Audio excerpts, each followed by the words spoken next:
38টি match না হারার record নিয়ে আর্জেন্টিনা কাতার বিশ্বকাপে খেলতে গিয়েছিল, কিন্তু গ্রুপ পর্বের প্রথম ম্যাচেই অঘটনের শিকার হতে হয় আর্জেন্টিনাকে। সৌদি আরবের সাথে 2-1 গোলে হেরে থেমে যায় দীর্ঘ 36 ম্যাচ না হারার পথ চলা। এরপর আরও দুর্দান্ত প্রতাপে ঘুরে দাঁড়িয়ে আর্জেন্টিনা জিতে নেয় অরাধ্য বিশ্বকাপের সোনালি ট্রফি। কলম্বিয়ান নাম্বার 10 হামেস রদ্রিগুয়েজের নেতৃত্বে আর্জেন্টিনার মতো কোনো ম্যাচ না হারেই ফাইনালে এসেছে কলম্বিয়া, যেখানে তারা 28 ম্যাচ ধরে অপরাজিত রয়েছে। আর্জেন্টাইন ফ্যানদের ভয় পাওয়ার কোনো কারণ নেই। হামেস রদ্রিগুয়েজের উড়ন্ত ফর্ম যদি আর্জেন্টিনার চিন্তার কারণ হয়, কলম্বিয়ার চিন্তার কারণ হলো লিও মেসিরও ফর্মে ফেরা। গ্রুপ পর্ব ও কোয়ার্টার ফাইনালে তেমন কিছু করতে না পারলেও সেমিফাইনাল ঠিকই চলে উঠেছিল লিও মেসি।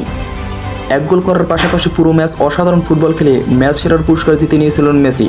তাই ফাইনালে আর্জেন্টিনা আরও বেশি আত্মবিশ্বাস নিয়ে মাঠে নামবে। আশা করি দিন শেষে আরও একটি মেজর ট্রফি যোগ হবে লিও মেসির ঝুলিতে।